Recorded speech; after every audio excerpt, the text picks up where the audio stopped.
Hello दोस्तों, हमारे YouTube channel पे आप लोगों का स्वागत है। और हमारे साथ हैं अभी छात्र नेता सौरभ जी। और अभी जो है, देखिए दोस्तों, अभी जो मुद्दा है स्टूडेंट का, बीएसएससी का जो पेपर है उसमें सिर्फ एक पेपर को निरस्त किया गया है।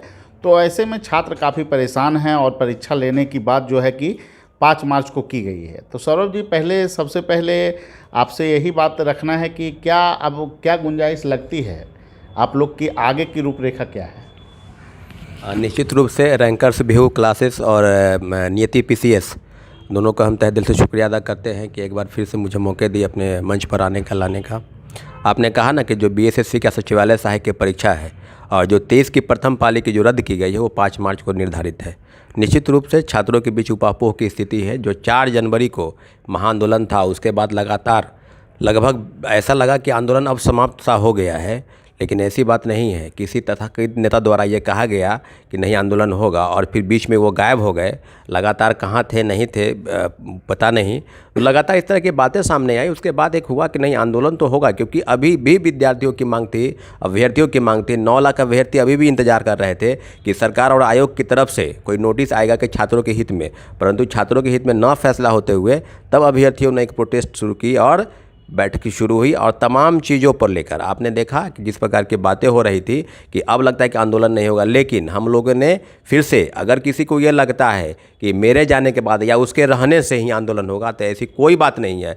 छात्र एकजुट है। छात्र, कोई भी छात्र अपने नेतृत्व को आगे बढ़ा सकता है। अगर उसकी मांग बिल्कुल जायज़ है तो किसी के रहने से या नहीं रहने से कोई प्रभाव नहीं आंदोलन पर पड़ता है। बस एक अपील आप लोग से यही है कि अगर आपके साथ गलत हुआ है या होगा तो आप लोग एकजुट हो जाइए। फिर हमने 21 तारीख को बैठक बुलाई राजेंद्र नगर शाखा मैदान में। हमने सब सारे लोग आए थे, लगभग 250-300 लोग आए थे। काफ़ी संख्या में आने की उम्मीद थी पर लोग आए नहीं, बस 250-300 लोग आए। एक सभा थी, सभा में सब लोगों को संबोधित करना पड़ा। और तब एक ज्ञापन सौंपा गया 23 तारीख को, यानी अगले ही 2 दिन के बाद 23 को ज्ञापन सौंपा गया कि बीएसएससी का जो मामला है, जो परीक्षा रद्द करने की बात है, उसको आप रद्द कीजिए। क्योंकि परीक्षा के दौरान जो रद्द की गई परीक्षा, उसका यह था कि 11 बज के कुछ मिनट पर आपने ये माना नोटिस में कि परीक्षा के दौरान ही प्रश्न पत्र आउट हुए हैं। तो इसका आधार भी तो वही है। अगली 23 की भी दूसरी पाली और 24 के प्रथम पाली के भी प्रश्न परीक्षा के दौरान ही आउट हुए हैं। निश्चित रूप से आपने माना ना कि परीक्षा के समाप्त होने के 2 मिनट पहले, तो एक आधार तो वही है रद्द करने का, परंतु आपने रद्द नहीं किया। और हमने अल्टीमेटम दिया कि 7 दिन के अंदर आयोग, बीएसएससी आयोग कोई फैसला ले छात्रों के पक्ष में, अन्यथा हम तो 30 को घेराव करेंगे। 29 को मैंने प्रेस कॉन्फ्रेंस किया और 30 को घेराव हुआ। 30 को घेराव हुआ। इतनी पुलिस प्रशासन थी, इतनी सख्त थी, इसके बावजूद भी हजारों विद्यार्थी वहाँ पहुँचे। लेकिन दौड़ा कर कहीं शेखपुरा मोड़ से, उसका एक अगला जो मोड़ है वहाँ से, फिर हवाई अड्डा चौक से, अन्य लोगों को वहीं से खदेड़ दिया जाता था। इसके बावजूद भी जो प्रदर्शन था वहाँ पर हुआ और मेरी गिरफ्तारी हुई। गिरफ्तारी से कोई मतलब नहीं। मैं इसलिए बता रहा हूँ कि जो चीज़ मुख्य बिंदु है उसमें कि क्या आंदोलन की रूपरेखा बस अब यहीं पर आके टिकी है कि आंदोलन होगा। आंदोलन निश्चित रूप से होगा, क्योंकि 12 फरवरी को 68 बीपीएससी की परीक्षा है। सारे परीक्षार्थी अलग अलग जिलों में जाएंगे, उनको पटना आने में समय लगेगा। 13 तक निश्चित रूप से सब पटना जाएंगे। तो निश्चित रूप से मैं ज़रूर 10 से 11 तारीख तक हम बता देंगे कि अगली आंदोलन की रूपरेखा कैसी होगी और कहाँ होगी बैठक, और बैठक के बाद निर्णय लिया जाए कि आंदोलन कैसा होगा। निश्चित रूप से आंदोलन होगा। अच्छा, एक बात आपसे करना है सौरभ जी कि अभी जो चर्चा में कुछ चीज़ें हैं जिस पर जो है कि क्लियरेंस करना ज़रूरी है, सभी छात्रों के बीच जो है कि मुद्दा को रखना ज़रूरी है। क्योंकि कहा जा रहा है कि कुछ चंद लोग हैं जो कि आंदोलन को अपने दिशा में मोड़ना चाहते हैं, राजनीतिक पार्टियां उसका लाभ लेना चाहती है, और एक साफ सुथरे छवि वाले नेता के द्वारा ही आंदोलन किया जा सकता है। ठीक है, एक प्रायोजित कुछ लोग इसमें इन्वॉल्व हो गए, आंदोलन को जानबूझकर डाइवर्ट कर रहे हैं। तो आंदोलन तो पहले भी खत्म हो चुका था। आंदोलन जो है अब तो 5 मार्च को परीक्षा को घोषित है। तो ऐसे में आप लोग जो है कि उनका इंतज़ार क्यों नहीं कर लेते हैं, वही आएँ और आंदोलन का नेतृत्व करें? हाँ बिल्कुल बिल्कुल, आपका सवाल बिल्कुल जायज़ है। आपने कहा ना कि उनका इंतज़ार क्यों नहीं कर लेते, तो इंतज़ार उनका बहुत किया गया ना। 4 जनवरी को जब लाठी चली छात्रों पर, तो आप कहाँ भाग गए थे? इसका जवाब आज भी छात्र अभ्यर्थी आपसे मांग रहे हैं कि आप कहाँ गए थे। दौड़ा कर नहीं तो छात्रों पर लाठीचार्ज किया गया तो आप आए नहीं। उसी दिन गांधी मैदान में लोग हजारों की संख्या में लोग बैठे थे, इंतजार में क्यों आएंगे? क्योंकि नेतृत्व उनके अति पे चल रहा था, उनके द्वारा नेतृत्व किया जा रहा था। फिर आप आए नहीं, आप मोबाइल स्विच ऑफ कर लिए, उसके बाद आप चले गए दिल्ली और बता रहे थे कि हम इलाज में रत में। तो आप इलाजरत रहिए ना भाई, आप 1 महीना रहिए, 2 महीने रहिए, आप स्वस्थ हो जाइए, फिर आंदोलन में आइएगा। लेकिन अगर आपको लगता है कि आंदोलन मेरे द्वारा ही होगा, कोई व्यक्ति कर सकता है और वही जब आएगा तो करेगा, ऐसा नहीं है। सारे छात्र अभ्यर्थी समझ रहे हैं, सब ग्रेजुएट हैं और सब एक चीज़ों को पार की नज़र से देख रहे हैं कि व्यक्ति के द्वारा आंदोलन किया गया और जब वो व्यक्ति आएगा तभी आंदोलन होगा। तो क्या बिहार की सारी समस्या समाप्त हो गई है? पटना शून्य पड़ गया है? पटना में कोई छात्र नेता है ही नहीं, बिहार में कोई छात्र नेता है ही नहीं। तो ये कोई अगर भूल कर रहा है तो ये भूल है उसकी। इस तरह की बातें से, इस तरह की बात से और बयान से स्वतः बचना चाहिए, क्योंकि छात्र और अभ्यर्थी अपने हक और अधिकार की लड़ाई कर रहे हैं। उनको कौन कर रहा है नेतृत्व, इससे उनको कोई मतलब नहीं है। मतलब ये है कि उसके मांग को सही दिशा में ले जाकर और जीत दिलवाने का प्रयास कोई करे, तब वो छात्र नेता। और बीच राह में आप तो मजदार में लाकर छोड़ दिए थे, लोग भाग गए थे, 15 दिन तक इंतजार करते रहे, फिर बैठक हुई, फिर हमने आगे आया, सब लोग, संगम हो, विकास जी हो, सारे लोग बैठक किए और तब एक एक तथ्यों ऊपर हम लोग ने विचार किया और सारी बात और सारी मांग को हमने कमेटी द्वारा निर्धारित किया, आगे ये होगा, अगला फैसला ये लिया जाएगा। हमने किसी पर थोपा नहीं, सबने मुझे कहा, मीडिया के भी सारे लोग हमसे संवाद करते थे कि क्या होगा, आगे क्या होगा। तो ऐसी कोई बात नहीं है। छात्र राजनीति में कोई एक विषय बिंदु को लेकर आप आगे बढ़ेंगे फिर पीछे हटेंगे तो कोई बात नहीं है। लगातार छात्र अभ्यर्थी अपना नेतृत्व स्वयं करेंगे। अगर मुझे कुछ घटना हो जाए, मैं अगर जख्मी हो जाऊं, मैं हॉस्पिटल में चला जाऊं, तो क्या छात्र आंदोलन समाप्त हो जाएगा? छात्र अभ्यर्थी अपनी मांग को लेकर बैठ जाएंगे। निश्चित रूप से वो जागरूक है, आगे बढ़ेंगे और जहां तक हो सकेगा अपने आंदोलन को तेज करने का प्रयास करेंगे। तो ये सब कोई अगर विरोधाभास है, तरह तरह के बयान देकर कि हम ये कर देंगे और अगला नहीं कुछ करेगा, तो ये उसकी सबसे बड़ी भूल है कि छात्र राजनीति की उपज हम लोगों ने बहुत देखा है, बहुत प्रोटेस्ट को हमने भी किया है। मुझे पता है कि छात्र राजनीति में कोई एक व्यक्ति उसका संवाहक हो सकता है, परंतु उसको अगर उसका लाभ लेने का प्रयास करेगा तो याद रखिएगा, छात्र राजनीति का एकमात्र लाभ और उद्देश्य अगर कुछ है तो उस समस्या का हल कराना, न कि उसका फायदा लेकर आगे बढ़ना। अगर कोई सोच रहा है तो गलतफहमी में है, निश्चित रूप से गलतफहमी में है। दिल्ली में जो है कि 2014 में सीसेट आंदोलन हुआ था, आपको पता होगा, और राष्ट्रीय न्यूज में काफ़ी छाया रहा, बहुत दिन तक न्यूज छाया रहा। बहुत सारे छात्र संगठनों ने उसमें आंदोलन किया और पहले राष्ट्रीय अधिकार मंच, छात्र अधिकार मंच, उसके बैनर तले हम भी जो है बहुत सारा समय उसमें दिए थे। लेकिन मूल मुद्दा था कि छात्रों की जो मांग है उसको कैसे पूरा कराया जाए। उस आंदोलन से कोई नेता नहीं उभर कर आए, राष्ट्रीय राजनीति में या फिर राज्य की राजनीति में तो कोई प्रश्रय नहीं लिया। सभी नेता से लोग मिलने का काम करते थे, बड़े बड़े नेता से, शरद यादव जी हों, लालू यादव जी हों, और फिर आपको यूपी के मुख्यमंत्री हों, सभी लोगों से मिला गया उसमें, राजनाथ जी से। तो क्या किसी नेता के करीब आने से, फोटो खिंचवा लेने से कोई व्यक्ति कहीं का जो है कि राजनीतिक व्यक्ति हो जाता है? ये आप पर आरोप है कि आपने जो है कि ललन सिंह का पैर छुआ और आप इस कारण जो है कि कोई स्टूडेंट जो है कि स्टूडेंट की मांग को आप नहीं रख सकते हैं, उसके नेता आप नहीं हो सकते हैं। ये जो सवाल है ना, इस सवाल में आप देखिएगा लगातार कॉन्ट्राडिक्शन इस बात को लेकर है कि कोई भी नेता, आप एक बात बताइए, जब अपने से बड़े उम्रों का, ये तो शिष्टाचार है ना, आहार विचार है, सार्वजनिक जीवन में इन चीज़ों का बहुत मूल्य महत्व है। आप जब अपने से बड़े लोगों से मिलते हैं तो उनका प्रणाम किया जाता है, शिष्टाचार में ये है।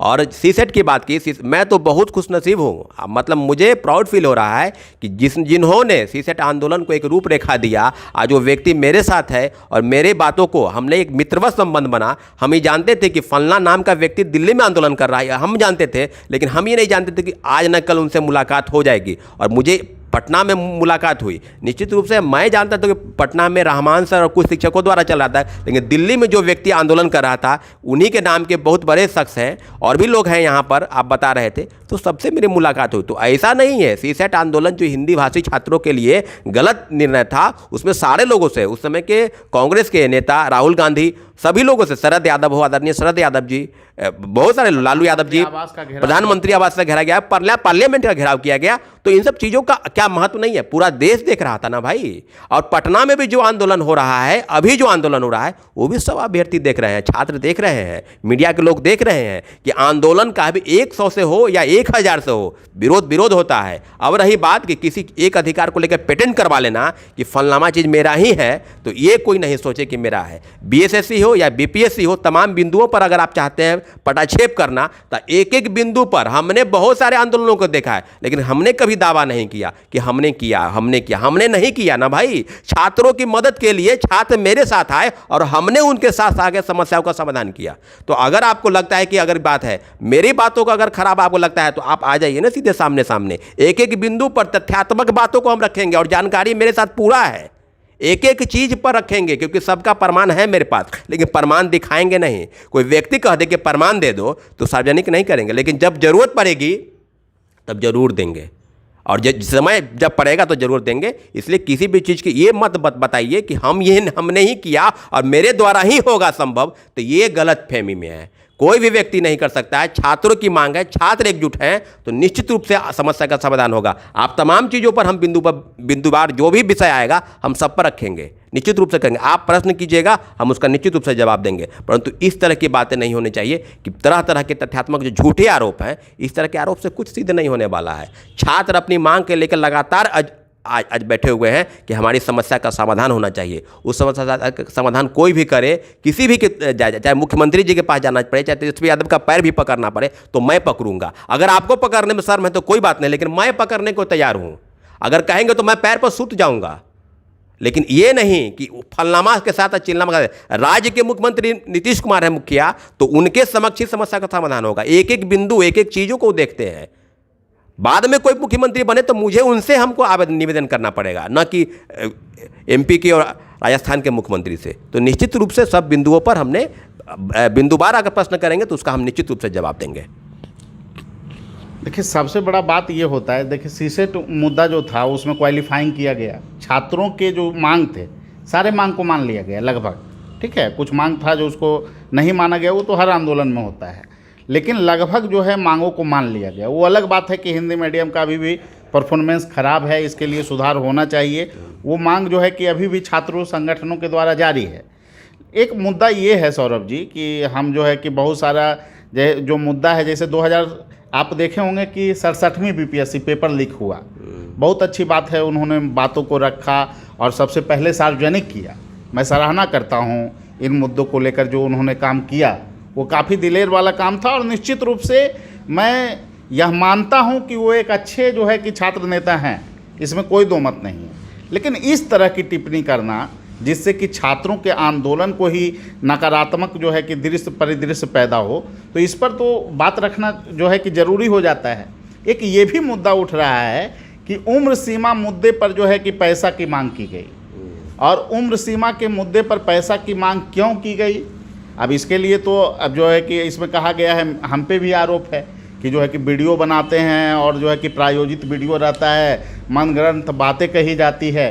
तो इस पर सौरभ जी आपका क्या कहना है और क्या इस पर हुआ है, वस्तु स्थिति क्या है? बड़ा ये जो प्रश्न है ना कि बीपीएससी में जो पूरी उम्र सीमा बढ़ाने की मांग है, तो ये आज से नहीं है, 5 अक्टूबर से लगभग चल रहा है। 5 अक्टूबर के दिन हम लोग बैठक किए और उसके बाद 11 अक्टूबर को जयप्रकाश नारायण की जयंती समारोह थे पटना में बापू सभागार में, और उस दिन ही हम लोग लगभग वहाँ पर 15 से 20 लोग आए थे। तो जो सवाल है ना बीपीएससी में उम्र सीमा एज रिलैक्सेशन वाले, वो सवाल करें ना, क्योंकि हर चीज़ों को लेकर हर जगह 10 से 15, 5 से 10, 4-5 लोग हमेशा जाते रहे हैं और एक एक चीज़ों का हमने रिकॉर्ड किया है। इस पर कम से कम 15 से 20 वीडियो तो जरूर बना होगा कि एक एक चीज़ जब भी कुछ होता था तभी वीडियो बनता था, और लोगों की मांग होती थी कि आगे क्या होगा, तभी हम लोग कुछ करते थे उस पर। ऐसा नहीं है, और एक एक दिन कोई ऐसा दिन बाकी नहीं हुआ 5 अक्टूबर से 2 दिन 3 दिन गैप करके कहीं जाना ना हो, लोगों से मिलना ना हो। तो एक बात बताइए कि पैसे की ज़रूरत अगर है, पैसे पटना में अगर 5 लोग के साथ कहीं जाते हैं और आते हैं तो निश्चित रूप से आपको 500, 600, 700 खर्च होगा, और कोई एक व्यक्ति इतना वहन नहीं कर सकता है। तो हमने एक ग्रुप बनाया लोगों की सहमति से कि जो पैसे होंगे लोग मदद करेंगे। कोई पटना में, कोई दिल्ली में, या कि अलग शहरों में लोग रहते हैं, यहाँ नहीं आ सकते हैं। पटना में जो लोग, बिहार में जो लोग यहाँ पर रहेंगे और जो जाएंगे, तो उनका खर्च इतना पैसा कहाँ से आएगा? तो अगर कोई 500-1000 मदद किया तो इसमें गलत क्या है भाई? सवाल तो एज वाले करेंगे ना। और ऊपरी उम्र सीमा के बाद 4 बार माननीय मुख्यमंत्री से भेंट हुई है।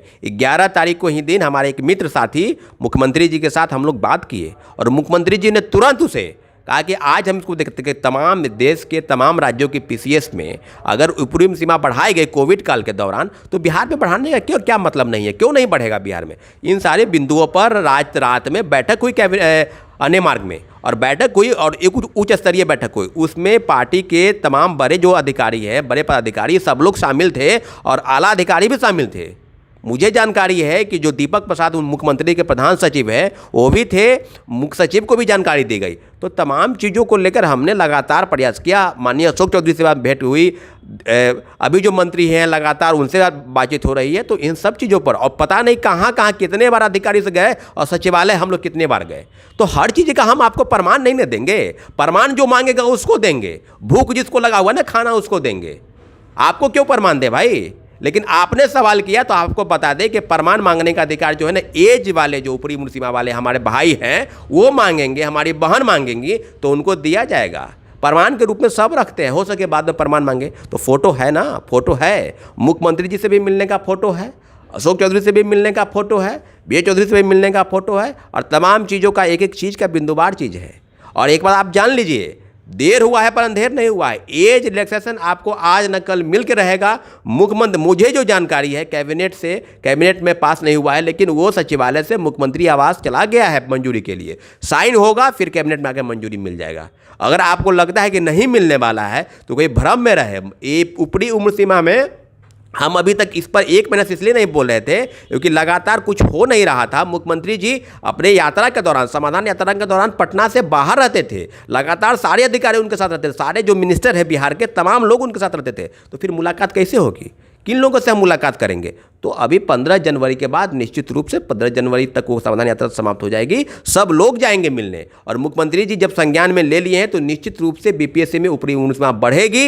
मैं आपको पक्के दावे के साथ कहता हूं कि ये बढ़ेगी, निश्चित रूप से बढ़ेगी। इस पर कोई संशय अगर किसी को है तो वो बिल्कुल गलत है। बीपीएससी में ऊपरी उम्र सीमा बढ़ेगी। अब कितनी बढ़ेगी यही मुझे जानकारी नहीं है, क्योंकि जो प्रपोजल गया है 2-3 प्रपोजल, एक की मंजूरी मिलनी तय है। निश्चित रूप से बीपीएससी में उम्र सीमा बढ़ने जा रही है।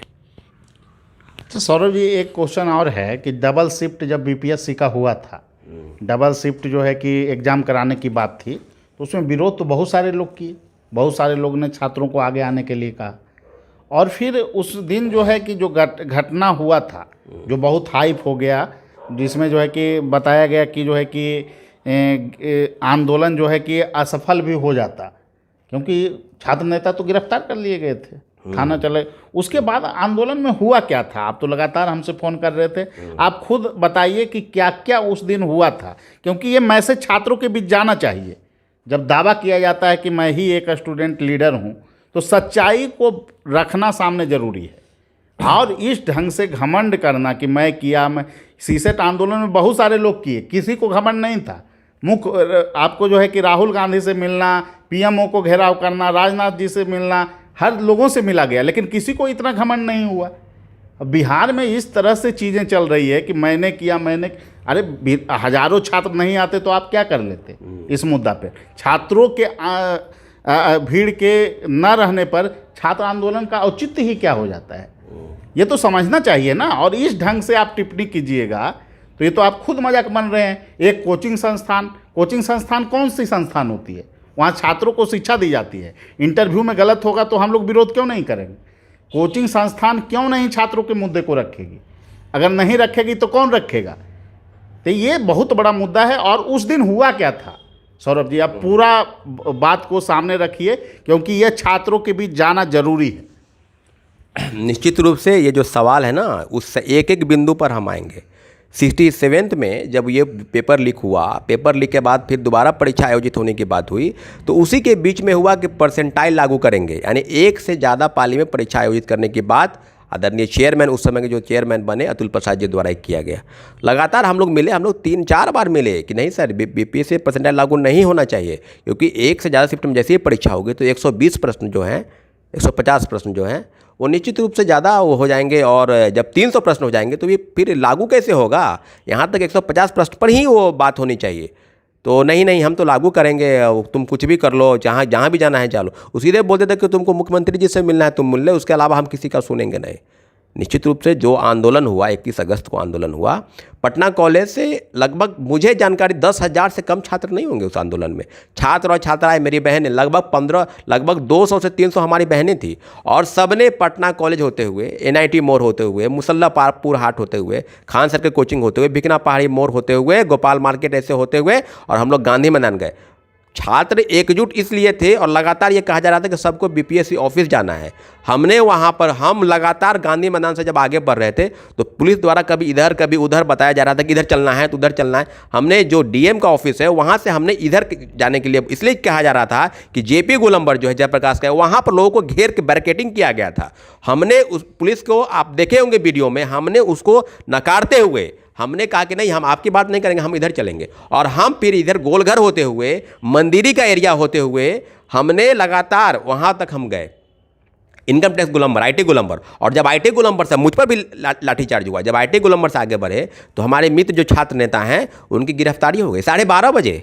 12:30 बजे गिरफ्तारी हुई भाई। और 12:30 बजे गिरफ्तारी के बाद सारे छात्र अभ्यर्थी जो परेशान थे हमको बोल देते कि सौरभ भैया दिलीप जी गिरफ्तार हो गए, दिलीप भैया। अरे भाई, कोई व्यक्ति गिरफ्तार हो जाए तो आंदोलन समाप्त थोड़ी होगा, आंदोलन समाप्त नहीं होगा। एकजुट रहिए आप लोग। अब बारिश भी उतना ही हो रहा था उस दिन। हम लोग लगातार ये कहते कि निश्चित रूप से इस बात को गौन करो कि कौन गिरफ्तार हुआ नहीं हुआ है, इस बात को खत्म करो, और तुम लोग का एकमात्र लक्ष्य होना चाहिए कि BPSC ऑफिस के पास पहुंचना। और लगातार मुझे टॉर्चर किया जाता। जो IAS अधिकारी हैं उस समय के SDO, वो लगातार हमको बोल रहे थे कि तुम ही होना बाकी है, तुमको हम गिरफ्तार करेंगे। वो ठीक है, आप कीजिए। लगातार वहाँ पर 10,000 से कम छात्र मौजूद नहीं थे। एक बात आप बताइए, जो आंदोलन नेतृत्व विहीन हो जाए, उस आंदोलन का परिणाम क्या होगा? वो हिंसक भी हो सकता है, तोड़ फोड़ की जा सकती है। उसके बाद जब आप हिंसा पर उतरिएगा ना, तो कोई भी आंदोलन सफल नहीं होगा, सक्सेसफुल होगा ही नहीं। और लगातार ये बात की जा रही थी कि हमने किया, हमने कभी नहीं बताया। आप वीडियो देख लीजिए ना, कोई ऐसा वीडियो नहीं होगा जिसमें मैं मौजूद नहीं हूँ। क्यों? तब ने हमने सारे छात्रों को कहा कि नहीं, हिंसा कोई नहीं करेगा, सब गेट पर मौजूद हो BPSC में गेट पर। और सब लोग गए, और मुझे बार बार कहा जा रहा था कि आप डेलीगेशन के रूप में अंदर जाइए। हम जानते थे कि जैसे ही हम अंदर जाएंगे यहाँ लाठीचार्ज, क्योंकि चारों तरफ से पुलिस को घेर दिया गया था, चारों तरफ से। तो निश्चित रूप से जब हम अंदर गए और जब हम बाहर आए, लगभग 45 मिनट हमने बातचीत की चेयरमैन से। उन्होंने कहा कि हम लागू कर दिए हैं, और हमने कहा कि हम लागू नहीं होने देंगे इसको, चाहे जो हो जाए इसके लिए। जब हम बाहर आए तो देखे तितर बितर स्थिति है, कोई भागा हुआ है उधर, कोई उधर। कुछ साथी मेरे थे, दौड़ के आए मंदिर के पास से, बोले कि सौरभ जी ऐसे ऐसे हो गया है, सब गिरफ्तारी हो गई ऐसे ऐसे। ठीक है बात है। तब वो जो बोल रहे हैं कि मुझे डायरेक्ट रूप में और इनडायरेक्ट रूप से मुझे कोई संबंध नहीं है, तो संबंध कैसे नहीं है? आपने फ़ोन किया, आपने फ़ोन करवाया, और हम बात किए कि दवाई लेकर, खाना लेकर, हमने नाश्ता लेकर। 23 लोग सचिवालय थाना में थे, हम 23 वहाँ पर पहुँचे, और सब लोगों को हमने नाश्ता कराया, सबका दवाई स्प्रे जो चोट लगा हुआ था सब ने हमने दिया। और सब लोग वहाँ पर 15 से 20 आदमी मेरे वहाँ मौजूद रहे। और लगातार ये कहा जा रहा था कि इसको नहीं छोड़ेंगे, सबको छोड़ देंगे लेकिन इसको नहीं छोड़ेंगे। हम लगातार लोग हैं वहाँ पर, तेजस्वी यादव जी के घर पर, वहाँ पर हजारों छात्र मौजूद थे। हम बार बार वहाँ जाते थे, आते थे, और लगातार गुहार करते थे लोगों से। हमने काम्या मिश्रा जी को भी फ़ोन किया कि आप इनको सबको छोड़िए, तो वो बोलती कि हमको एक नेता को नहीं छोड़ेंगे, बाद बाकी सबको छोड़ देंगे। लेकिन हम लोग लगातार प्रयास करते रहे कि नहीं, सबकी जो गिरफ्तारी हुई है उस सबको हमको रिहाई चाहिए। और आप बता रहे हैं कि कोई हमको मदद नहीं है, कोई हमको डायरेक्ट रूप में ना इनडायरेक्ट रूप में कोई संबंध नहीं, रिलेशन नहीं है। आप एक बात बताइए। और जो भी साथी मेरे थे, उन जब आप जेल से निकले, थाना से जब रिहा किया गया, तो आप छात्रों से, अभ्यर्थियों से न मिलकर आप लगातार मीडिया में ब्रीफिंग करने चले गए। वाह, वो दृश्य देख के तो हमारे सारे साथी चले गए वहाँ से कि बताइए, जिसके लिए हम 5 घंटा यहाँ खड़े रहे, वो व्यक्ति 2 मिनट बात भी करने के लिए नहीं मौजूद हुआ और चला गया। उसके लिए बहुत सारे लोग गवाह हैं, आप उनसे ही बात कर लीजिएगा, इस बात की जानकारी आपको भी होगी जरूर। लेकिन ये जो कहेंगे ना कि हमने कभी दावा नहीं किया, ना मैं दावा करूंगा, लेकिन छात्र आंदोलन की अगर कोई उपज है, अगर व्यवस्था बदलेगी तो एकजुट होकर बदलने की बात है। कोई चाहेगा कि उसका क्रेडिट हम ही ले ले, तो निश्चित रूप से ये गलत है। छात्र अभ्यर्थी एकजुट हैं, तभी छात्र नेताओं की पहचान है। अगर आपकी पहचान उसके द्वारा है तो उसको धूमिल करने का प्रयास बिल्कुल नहीं कीजिए। निश्चित रूप से छात्र अभ्यर्थी अपनी मांग जो है, समस्या, उसका आप कीजिए निराकरण। लेकिन ये जो बताइएगा ना कि फलनामा गलत है, यानी सबसे जो ईमानदार और प्रतिष्ठित कोई व्यक्ति है पटना बिहार में, तो वो आप ही हैं। अब बाद बाकी सब जो है गलत है। 420 है पटना में, पूरा शिक्षा में टीचर यहाँ शिक्षा माफिया, और कोई छात्र नेता है जो वो भ्रष्ट है, वो बेईमान है, वो फ्रॉड है। और आप सबसे ईमानदार हैं, क्योंकि आपको टैग लगा हुआ है ना, भारत सरकार आपको टैग दे दी है कि सबसे ईमानदारी का टैग। अरे आप ही बताइए, आपको जवाब आर्थिक अपराध इकाई आपसे सवाल करेगी ना, उसका जवाब आप दीजिएगा, ठीक है। कि दानापुर के बीएस कॉलेज से जो क्वेश्चन पेपर लिखा हुआ, आप भलना भैया को भेजना है, किसके द्वारा भेजवाया गया है, इसका जवाब आर्थिक अपराध इकाई से पूछ चुकी है और आपसे फिर पूछेगी, तो उसका जानकारी आप ही दीजिएगा आर्थिक अपराध इकाई को कि क्यों सवाल उनके मोबाइल पर सर्कुलेट हुआ। हम लोग तो परीक्षार्थी हैं भाई, हम तो हर एक परीक्षा में शामिल होते हैं, तो हमको कहाँ से आ जाएगा, हम तो मोबाइल जमा किए रहते हैं कि कहाँ क्या आएगा। लेकिन ये कोई दिलेरी की व्यवस्था है तो एक बार जान लीजिए कि हमने काफ़ी आंदोलनों को देखा और किया भी है। हम उस बिंदु पर नहीं जाएंगे कौन कौन आंदोलन हुआ, लेकिन इतना जरूर है कि अगर मदद किए हैं तो आंख में थोड़ी सा भी लाज और शर्म और हया आपको रखनी चाहिए कि जिन लोगों ने मदद किया है। ये जरूर आप ध्यान देखिएगा, सार्वजनिक जीवन में इन चीज़ों का काफ़ी महत्व है। निश्चित रूप से हम यही कहेंगे कि अभी भी समय है तो एकजुट होकर लोगों का आंदोलन कीजिए, लेकिन क्रेडिट लेने का प्रयास कीजिएगा कि हम ही सर्वमान्य हैं, हम ही सर्वविदित हैं, तो ये भूल है, बहुत बड़ी भूल है आपकी। देखिए, ये वीडियो बनाने का मकसद किसी को मानसिकता को ठेस पहुंचाना नहीं है। वीडियो बनाने का साफ मकसद है कि किसी पे ऐसा आरोप आप जब लगाते हैं कि जो है कोई व्यक्ति जो है कि खराब चरित्र का है, आंदोलन करना वो जानबूझकर शामिल होता है या फिर किसी पार्टी विशेष से जुड़ा हुआ है।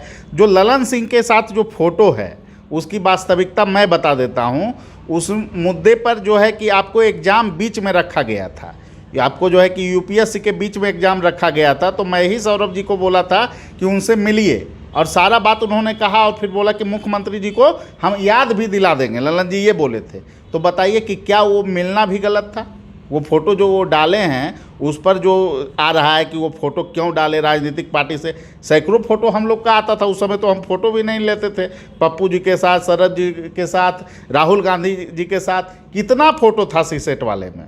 यहाँ तक कि जब सीसेट आंदोलन सफल हुआ, जब बतरा में कार्यक्रम था, तो जब हमको बुलाया गया था उस समय कि सब लोग को बुलाया जा रहा था, मैसेज आया था कि आप भी आइए, हम बोले थे हम फूल माला के संस्कृति में विश्वास नहीं करते हैं। यह आंदोलन में जो है हजारों छात्र लाठी खाए हैं, ये सबकी सफलता है, ये व्यक्तिगत मेरी सफलता नहीं है और मैं इसमें पार्टिसिपेट नहीं करूँगा। तो ये एक व्यक्ति का आना कि मैं ही सब कुछ कर रहा हूँ, ठीक है आप कीजिए ना, आपको कौन रोका है? कभी आपका कोई आलोचना किया है? और आप जब आप सबकी आलोचना कीजिएगा और सही मायने में क्या वस्तु स्थिति है, उम्र सीमा पर आप कुछ नहीं जानते हैं, उस पर आप टिप्पणी कर रहे हैं, मतलब क्या है? इन चीज़ों का क्या औचित्य है? किसी व्यक्ति पर आप प्रश्न ऐसे ही उठा देते हैं। आपको ये ध्यान रखना चाहिए कि जब आंदोलन हो रहा है, आपकी एक बात से आंदोलन पर नकारात्मक प्रभाव पड़ सकता है।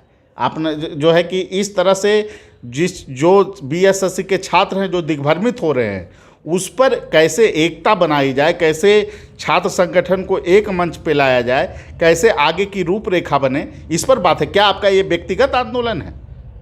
इस तरह की चीज़ें कहीं से भी उचित नहीं है। सौरभ जी, एक बात मैं जानना चाहूँगा, जो मूल मकसद है कि आगे जो है बीएसएससी मुद्दे पर आप लोगों की रणनीति क्या होने वाली है? निश्चित रूप से आज और कल को एक बैठक हम लोग कर रहे हैं, छोटी बैठक के बाद ये तय होगा हमारे कमेटी के जो लोग हैं कि आखिर कब किया जाएगा। तो 12 तारीख तक हम लोग कुछ नहीं करेंगे। 12 तारीख के बाद निश्चित रूप से एक बड़ी बैठक होगी, उसमें सारे लोग आमंत्रित रहेंगे और जो निर्णय लिया जाएगा, क्योंकि जो बीएसएससी का मामला चल रहा है उसमें आंदोलन तो होगा ही, प्रोटेस्ट तो होगा ही, साथ साथ कोर्ट जाने की भी बात लोग कह रहे हैं। तो निश्चित रूप कोर्ट जाने के बाद एक अभ्यर्थी अश्वनी वो कोर्ट गए हैं, लेकिन उनका ड्राफ्टिंग हम लोग देख लेते हैं कि कैसा है, नहीं तो फिर हम लोग 15, 20, 25 आदमी खुद सामने साथ हैं, तो हम लोग कोर्ट ड्राफ्टिंग करेंगे। हम लोग निश्चित रूप से कोर्ट की भी बात कही जा रही है, अगर कोर्ट की बात कही जाए और लोगों से सहायता न ले जाए तो ये संभव नहीं है, क्योंकि कोर्ट का मामला काफ़ी खर्चीला होता है, उसमें काफ़ी पैसे खर्च होते हैं। तो ये कोई बात नहीं हुआ कि आप ये क्यों करवाए, तो फिर मुख्यमंत्री से मिलने का है तो पैसा क्यों खर्च होगा। तो अरे भाई, हर चीज़ में पैसा खर्च होता है ना भाई। आप अपना उदाहरण देख लीजिए ना, बीपीएससी में परसेंटाइल के बाद क्या हुआ है, हम भी तो देखें ना कि आपका मोबाइल टूट गया तो कितने लोग कहाँ से पैसा हुआ, लोग फंड रेज किए, तमाम चीज़ों को। एक तो आप इस चीज़ों को, आपके ऊपर अगर आए संकट तो आप मदद के लिए बोलेंगे तो वो मदद ठीक है, और दूसरा अगर मदद के लिए बोले तो वो गलत, फ्रॉड हो गया, 420 हो गया। ये बिल्कुल गलत बात है। अगर कोई बात है, अगर कोई मन में मतभेद है तो उसको फ़ोन कर लीजिए ना, जो भी बात। ये सार्वजनिक रूप से ये चीज़ बोलिएगा, छात्र के बीच तो क्या होगा ना कि छात्र जो राजनीति चल रही है वो बिल्कुल एक डन डिबेट में हम भी शामिल थे, बाद में शामिल हुए। 30 तारीख के आंदोलन के बाद जब एंकर पूछी कि क्या आंदोलन है 30 तारीख को, तो आपने कहा कि नहीं 30 को आंदोलन नहीं है, 30 को हमको पता नहीं क्या आंदोलन है, आपको पता नहीं है, आप मोबाइल चला रहे हैं, आप यूट्यूब देख रहे हैं, आप डिबेट में शामिल हो रहे हैं और आपको पता ही नहीं है क्या आंदोलन है। तो इस तरह की बात अगर आप कीजिएगा और आप कह रहे हैं कि नहीं हमने कम्युनिटी में लिख दिया था कि आप लोग शांतिपूर्वक जाइए और आपको पता ही नहीं क्या आंदोलन है, तो इस तरह की चीज़ बिल्कुल मत कीजिए। छात्र हित में बात काम कर रहे हैं तो खुल के काम कीजिए, सब लोगों का समर्थन लीजिए, लेकिन लगेगा कि कोई गलत कर रहा है तब आपको बोल सकते हैं। इस तरह किसी पर आरोप और भी झूठा आरोप लगाइएगा तो इससे आपकी होगी बेइज्जती, दूसरे का कोई समय नहीं हो सकता है। और छात्रों की बात है तो समस्या का समाधान न होकर उसको डाइवर्ट किया जाएगा अलग तरह के। छात्र जो है वो विरोधाभास में रहेंगे, आप बताए नहीं कि कब आंदोलन कर रहे हैं, आपने आकर उन चीज़ों को तथ्य, अरे आपको सीधे पता है ना, हमको पता है कि मन में क्या चल रहा है, मेरे मन में कोई नहीं चल रहा। हमने कभी भी उस व्यक्ति के बारे में बात किसी के सामने मैं नहीं करता हूँ। हमको क्या करना है मैं जानता हूँ, कौन क्या करता है मैं नहीं जानता हूँ। अगर करता होगा तो करे ईमानदारी से, लेकिन अपनी ईमानदारी पर और दूसरे की ईमानदारी पर प्रश्न चिन्ह खड़ा कर देना, ये कहाँ का औचित्य है भाई। छात्रवृत्ति तो देख रहे हैं ना कि 4 जनवरी के बाद क्या हुआ, आप चले गए, आज 4 फरवरी हो गया है, 6 फरवरी, आप 4 फरवरी को आप बयान दे रहे हैं कि फलनामा चीज चिल्लामा। 1 महीना में कुछ नहीं होगा, बिहार व्यवस्था नहीं बदलेगी, परीक्षा का डेट आ गया है, आंदोलन कौन करेगा। छात्रवृत्ति कर रहे हैं, वेट कर रहे हैं। अगर आंदोलन हो रहा है तो इसमें गलत क्या है, कोई भी करे इसका नेतृत्व, कोई भी करे, कोई एक, लेकिन एक व्यक्ति को घेर कर आप बोल रहे हैं कि नहीं वो गलत व्यक्ति है, तो आपको प्रमाण आपको देना ना पड़ेगा। एक एक चीज़ का प्रमाण है मेरे पास कि हमने किस बिंदुओं पर कब कब मदद किया है। जेल गए ना तो पैसा लेकर रहमान सर से हम गए थे, 15,000 रुपये, आपको याद होगा, नहीं याद है तो हमको है पता, हम गए थे। और एक बार नहीं कई बार हम वहाँ गए थे, कोर्ट में, कचहरी में मदद करने गए थे। छात्र राजनीति नहीं करने गए थे, मदद के लिहाज से। और आज भी जो उम्र के लोग लेकर जो सम्मान है ना, अपने से बड़े उम्र के हैं तो इतना सम्मान करेंगे, लेकिन अगर बदनाम करने का प्रयास कीजिएगा तो ये मत भूलिए कि और भी लोग हैं यहाँ पटना में, बिहार में लोग देख रहे हैं अभ्यर्थी, छात्र अभ्यर्थी। समस्या का समाधान करवाइए, वो ठीक है, अन्यथा आप डाइवर्ट कीजिएगा मामला को तो छात्र अभ्यर्थी भी समझ गए हैं। आपको भी बहुत सारा मैसेज और कमेंट आता होगा, हमको भी आता है। एक एक चीज़ों को आप पढ़ लीजिएगा बढ़िया से कि क्या आपने कर रहे हैं और क्या बोल रहे हैं, बोलिए, सोच समझ के बोलिए ताकि ठीक रहे। निश्चित रूप से छात्रों का जो आंदोलन है वो जो है कि अपनी मंजिल तक पहुंचना चाहिए। और जो वाजिब मांग है, BSSC 2 में जिस तरह से घपला हुआ, करप्शन हुआ, उस तरह से जो है कि BSSC 3 भी उसी के अगर भेंट चढ़ जाता है तो बिहार में मेधावी छात्रों के भविष्य पर बहुत बड़ा प्रश्न चिन्ह उभर जाएगा। ऐसे में अगर परीक्षा में गड़बड़ी हुई है तो परीक्षा को रद्द कराना एक जो है कि बहुत बड़ा रद्द कराना उद्देश्य होना चाहिए। इसमें सभी छात्र नेताओं को एक मंच पे आना चाहिए। और निश्चित रूप से यह किसी व्यक्ति का आंदोलन नहीं है। आप जो बात करते हैं कि मुख्यमंत्री का हम घेराव कर लिए, मुख्यमंत्री का घेराव क्या, यहाँ PMO का घेराव हो गया था, बड़े बड़े लोग से मिलते थे लोग दिन रात। तो फोटो नहीं आना इससे क्या मतलब है। मूल उद्देश्य है कि आपकी मांग मानी गई कि नहीं। ललन सिंह से मिला गया और उसके बाद अगर डेट बढ़ गया तो इसमें गलत क्या हो गया। तो ये जो चीज़ें हैं अपनी जगह है। अगर कोई व्यक्ति पार्टी लाइन में होकर, उसी पार्टी का होकर भी बहुत जगह विरोध हो जाता है कि विरोध करते हैं उसके बाद सुधार माना जाता है, तो इसमें गलत क्या है। आप जो है कि राजनीतिक में आप आइए नहीं आइए ये आपका व्यक्तिगत फैसला है। कौन जानता है आप भविष्य में राजनीति में नहीं आएंगे। ये कोई है कि आप भविष्य में राजनीति में नहीं आएंगे या फिर सौरभ जी राजनीति में नहीं आएंगे। कोई भी आ सकता है, राजनीतिक ओपन फील्ड है, कोई भी आ सकता है और अच्छे युवक को आना भी चाहिए। इसमें नकारात्मक भावना कहाँ पे है। इसमें कोई भी गलत चीज़ें नहीं हैं, लेकिन जो उद्देश्य है, जो छात्रों की जो डिमांड है, उसका जो नेतृत्व कर रहे लोग हैं वो निस्वार्थ भाव से उनकी मदद करें। और जो मंजिल है कि पेपर को रद्द कराना, गलत ढंग से परीक्षा का आयोजन ना होना, और बिहार में तो 16 से पहले ही हम लोग कई मुद्दे पर BPSC में सुधार की बात किए हैं। नियमित आयोजन होना, BPSC का पहले से ही नियमित आयोजन हो गया था। बहुत सारा 9 महीना का मांग सौरभ जी ही रखे थे, 9 सूत्री मांग को रखे थे इन्होंने, सारे मांगों को। तो ये कहाँ, कभी तो सौरभ जी के मुंह से हम नहीं सुनते हैं कि मैंने ये कर दिया वो कर दिया। और आप जो है इस तरह से बात जो रखे हैं, मैं आपकी भी प्रशंसा किया हूँ। बहुत सारा वीडियो है आपके साथ, दिलीप जी के साथ भी वीडियो है मेरा, मैंने कभी आपका आलोचना किया? और इस ढंग से आप चीज़ों को रख रहे हैं, आज क्यों सार्वजनिक मंच पर हमको बोलना पड़ रहा है? क्योंकि आप जो है गलती किए हैं। आप इस तरह से कैसे वीडियो बना सकते हैं कि ये लोग ऐसे कर रहे हैं, वो कर रहे हैं? आप जो मुद्दा नहीं जान रहे हैं उस पर आप बात रखने लगे। तो इस तरह से कहीं से भी छात्रों के बीच गलत संकेत नहीं जाना चाहिए, ऐसा आगे से ध्यान रखा जाए। और आपको अगर आंदोलन करना है कि आप मेरे आंदोलन में कोई शिक्षण संस्थान शामिल नहीं हो या पार्टिकुलर व्यक्ति शामिल नहीं हो, तो इसका स्पष्ट आप लोग अब शिक्षा माफिया या फिर जो है कि आप बोलते हैं पार्टी के लोग, ये सब सौदा-बलीफ से बचना चाहिए आपको, क्योंकि ये शोभा नहीं देती है इस स्तर से। आप आपसी रिलेशन भी होता है और क्या क्या है हम तो बोलेंगे भी नहीं, क्या आपने हमसे बात किया, बहुत सारा चीज़ें है, लेकिन हम ये सब बोलना उचित नहीं समझते हैं। लेकिन जिस तरह से आप किसी व्यक्ति का चरित्र हनन करना चाहते हैं वो गलत है। और निश्चित रूप से छात्रों के जो मांग है उसको पूरा करने की दिशा में छात्र नेताओं को एक मंच पे आना चाहिए और निश्चित रूप से जो आरोप प्रत्यारोप है इससे ऊपर उठिए। इस लेवल का चीज़ नहीं होता है। स्टूडेंट आंदोलन इस तरीके से नहीं होता है। स्टूडेंट आंदोलन की एक गरिमा होती है। ठीक है, सभी लोगों को धन्यवाद। फिर अगली वीडियो में मिलेंगे। Thank you.